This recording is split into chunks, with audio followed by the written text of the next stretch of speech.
राजापुर में सूरज उगा, बाजार में रौनक छा गई। लोग इधर उधर भागते दौड़ते थे। उनकी आवाजें एक खुशनुमा शोर पैदा कर रही थीं। हवा में मसालों की खुशबू घुली हुई थी।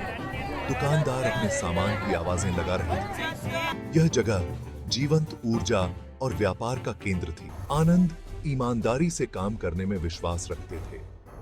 उनके लिए व्यापार केवल मुनाफा कमाने का जरिया नहीं था, बल्कि एक सेवा थी। वो सही दामों पर ताजे फल बेचते थे। हर फल को खुद चुनते थे ताकि ग्राहकों को सबसे अच्छा मिले। उनके ग्राहक उनकी दुकान से खुश होकर जाते थे। वे जानते थे कि आनंद के पास से खरीदा गया हर फल ताजा और उच्च गुणवत्ता का होगा। उन्हें पता था कि वो उन पर भरोसा कर सकते हैं। आनंद ने अपने ग्राहकों के साथ एक मजबूत विश्वास का रिश्ता बना लिया था। उनकी दयालुता पूरे बाजार में मशहूर थी। वे हमेशा मुस्कुराते हुए ग्राहकों का स्वागत करते थे और उनकी हर जरूरत का ध्यान रखते थे। दूसरी तरफ राजेश सिर्फ मुनाफा कमाने के बारे में सोचता था। उसके लिए व्यापार का मतलब था अधिक से अधिक पैसा कमाना, चाहे इसके लिए उसे कोई भी तरीका अपनाना पड़े। वो अपनी मिठाइयों में सस्ती चीजें मिलाता था। उसकी मिठाइयों की गुणवत्ता अक्सर खराब होती थी, लेकिन उसे इससे कोई फर्क नहीं पड़ता था। वो अक्सर अनजान ग्राहकों को बासी मिठाइयां बेच देता था। उसे बस अपने मुनाफे की चिंता थी, ग्राहकों की नहीं। उसे उनकी सेहत की कोई परवाह नहीं थी। उसके लिए ग्राहक केवल पैसे देने वाले लोग थे, जिनकी सेहत और संतुष्टि से उसे कोई मतलब नहीं था। उसे बस अपनी कमाई से मतलब था। राजेश का ध्यान केवल अपने बैंक खाते को बढ़ाने पर था, न कि अपने ग्राहकों की भलाई पर। उनकी दुकानें उनकी शख्सियत को दर्शाती थी। आनंद की दुकान उसकी ईमानदारी और सच्चाई की कहानी बयान करती थी। आनंद की दुकान साफ सुथरी और आकर्षक थी। हर चीज व्यवस्थित और ग्राहकों के लिए सुलभ थी। यह उनकी ईमानदारी और सच्चाई की कहानी बयान करती थी। हर कोने में उनकी मेहनत और समर्पण की झलक मिलती थी। राजेश की दुकान चमकदार और भड़कीली थी। बाहर से देखने में आकर्षक लगती थी, लेकिन अंदर की सच्चाई कुछ और ही थी। यह उसके धोखेबाज तरीकों को छुपाती थी। उसकी दुकान की चमक दमक केवल एक दिखावा थी, असली सच्चाई को छुपाने के लिए। लेकिन वो अपनी बेईमानी कब तक छुपा सकता था? आखिरकार सच्चाई सामने आ ही जाती है और राजेश को अपने कर्मों का फल भुगतना ही पड़ेगा। मेरी बेटी बीमार है। उसने आपकी मिठाई खाई थी और अब वो बीमार है। बताइए, क्या वो ताजा थी? अरे बहन जी, मेरी मिठाइयां हमेशा ताजा होती हैं। हो सकता है आपकी बेटी ने कुछ और खा लिया हो। एक दिन दोपहर प्रिया नाम की एक परेशान माँ राजेश की दुकान पर पहुंची। उसकी आंखें चिंता से लाल थीं। उसकी बेटी छोटी रानी बीमार थी। उसने एक दिन पहले राजेश की दुकान से मिठाई खाई थी। राजेश ने चिंता का नाटक किया। उसने जिम्मेदारी लेने से इनकार कर दिया। प्रिया वहां से चली गई। उसका दिल टूटा हुआ था और वो गुस्से में थी। वो अपने दिल में जानती थी कि राजेश झूठ बोल रहा है। प्रिया, मुझे पता है कि राजेश झूठ बोल रहा है। मैंने उसे खराब सामान इस्तेमाल करते हुए देखा है। हमें उसका पर्दाफाश करना चाहिए और दूसरों को उसकी बेईमानी से बचाना चाहिए। आनंद ने वो बातचीत देखी थी। उसे बहुत गुस्सा आया। वो जानता था कि राजेश झूठ बोल रहा है। उसने राजेश को कई बार बासी सामान इस्तेमाल करते हुए देखा था। उसने एक्शन लेने का फैसला किया। वो राजेश की धोखाधड़ी का पर्दाफाश करेगा। पर हम क्या कर सकते हैं? प्रिया ने आनंद को देखा। उसकी आंखों में उम्मीद की किरण जागी। मेरे पास एक प्लान है। वो सबूत इकट्ठा करेगा और उसे मार्केट इंस्पेक्टर को दिखाएगा। न्याय होगा। अगले दिन इंस्पेक्टर रवि, जो अपनी निष्पक्षता और कड़ी मेहनत के लिए जाने जाते थे, बाजार में पहुंचे। बाजार में हलचल थी। लोग अपनी रोजमर्रा की खरीदारी में व्यस्त थे। उन्हें खाने की विषाक्तता की कई शिकायतें मिली थीं। लोग अपने स्वास्थ्य को लेकर चिंतित थे और इंस्पेक्टर रवि से न्याय की उम्मीद कर रहे थे। उन्होंने सबसे पहले राजेश की दुकान की जांच करने का निर्णय लिया। राजेश की दुकान पर हमेशा भीड़ रहती थी, लेकिन आज माहौल कुछ अलग था। उन्हें कुछ गड़बड़ लग रही थी। दुकान के चारों ओर एक अजीब सी खामोशी थी। जो आम तौर पर नहीं होती थी। ये मिठाइयां बासी हैं। ये आवाज सुनते ही आसपास के लोग भी चौकन्ने हो गए। उन्होंने राजेश की दुकान का निरीक्षण करते हुए एक अजीब सी गंध महसूस की। गंध इतनी तीव्र थी कि उन्होंने तुरंत ही अपनी नाक पर रुमाल रख लिया। उन्होंने एक मिठाई उठाई और उनका चेहरा सख्त हो गया।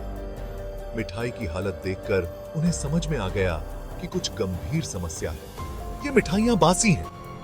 ये शब्द उन्होंने दोबारा दोहराए, इस बार और भी गंभीरता से। फिर वह आनंद की दुकान की ओर बढ़े।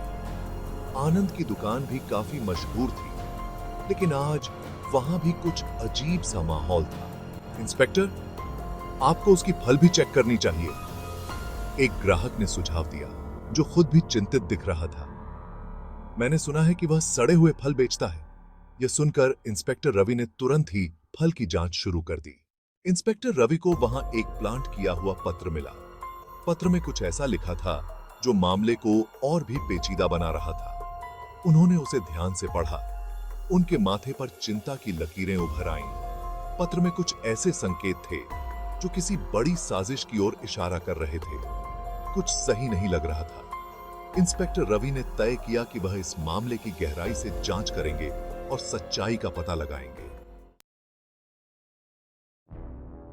इंस्पेक्टर रवि ने फिर प्रिया और अन्य ग्राहकों से पूछताछ की।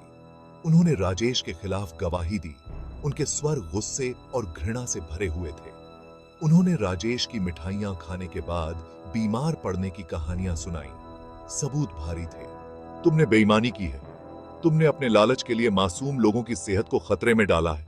भीड़ ने हांफते हुए सुना। उन्हें राजेश की धोखाधड़ी का शक था, लेकिन अब यह साबित हो चुका था। वे उसे गुस्से और विश्वासघात की नजरों से देख रहे थे। राजेश ने शर्म से सिर झुका लिया। उसके झूठ का पर्दाफाश हो चुका था। आनंद ने राजेश को देखा। उसकी आंखों में एक गहरी समझ और करुणा थी। उनके दिल में विजय नहीं, बल्कि दया थी। आनंद ने महसूस किया कि हर किसी के जीवन में एक ऐसा मोड़ आता है जब वे अपनी गलतियों से सीख सकते हैं। वे जानते थे कि हर किसी को दूसरा मौका मिलना चाहिए। यह मौका किसी के जीवन को बदल सकता है, और शायद राजेश के लिए भी यही मौका था। तब है इंस्पेक्टर, राजेश ने गलत किया है, लेकिन शायद वह अपनी गलतियों से सीख सकता है। उसे एक और मौका दें। हम सभी ने कभी ना कभी गलतियां की हैं और हमें सुधारने का अवसर मिला है। उसे एक और मौका दें। यह मौका उसे अपनी गलतियों को सुधारने और एक बेहतर इंसान बनने का अवसर देगा। इंस्पेक्टर रवि ने आनंद की ओर देखा। उसकी आंखों में संदेह और विचारशीलता थी। फिर राजेश के पश्चाताप भरे चेहरे की ओर। राजेश के चेहरे पर गहरा पश्चाताप और शर्मिंदगी थी। ठीक है राजेश, तुम्हें अपनी बेईमानी के लिए भारी जुर्माना लगाया जाता है। तुम्हें 1 महीने के लिए मिठाई बेचने से प्रतिबंधित किया जाता है। यह समय तुम्हारे लिए एक अवसर है अपने कार्यों पर विचार करने का। इस समय का उपयोग अपने कार्यों पर विचार करने के लिए करो।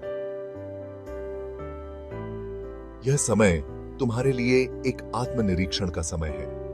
राजेश ने आनंद की ओर देखा। उसकी आंखों में एक नई चमक थी। उसकी आंखें कृतज्ञता से भरी हुई थीं। उसने महसूस किया कि यह दूसरा मौका उसके जीवन को बदल सकता है।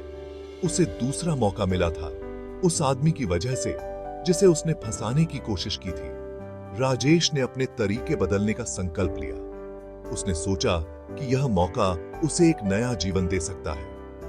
उसने अपने तरीके बदलने का संकल्प लिया। वह अब एक ईमानदार और मेहनती व्यापारी बनने की ठान चुका था। वह आनंद से सीखकर एक ईमानदार व्यापारी बनेगा।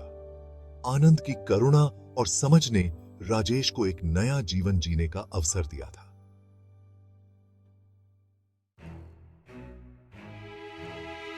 राजेश की धोखाधड़ी और आनंद की करुणा की खबर पूरे बाजार में फैल गई। लोगों ने आनंद की ईमानदारी और दयालुता की प्रशंसा की। उन्होंने राजेश की दुकान का बहिष्कार किया, लेकिन उन्होंने यह भी उम्मीद जताई कि वह अपने तरीके बदल लेगा। 1 महीने बाद राजेश बाजार में वापस आया। उसने अपने समय का उपयोग विचार करने के लिए किया था। उसने अपनी दुकान फिर से खोली, इस बार ताजगी और गुणवत्ता वाली मिठाइयां बेचते हुए। उसने अपने ग्राहकों के साथ सम्मान और ईमानदारी से व्यवहार किया। बाजार ने उसे वापस स्वागत किया। उन्होंने एक परिवर्तन देखा था। हवा में सफलता की मीठी गंध थी, लेकिन उससे भी महत्वपूर्ण ईमानदारी और सद्भावना की खुशबू थी। राजापुर का बाजार अपनी संतुलन पा चुका था।